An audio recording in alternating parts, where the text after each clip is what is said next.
depending on the weather for things such as agricultural activities. But let's shift gears to another live event. Education CS Machogu is currently receiving the Kenya team which participated in the East Africa Secondary School Games in Rwanda. Let's cross over to Kakamega.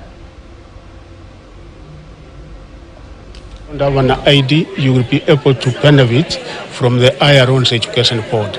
So that particular condition which was there before has now been done away with.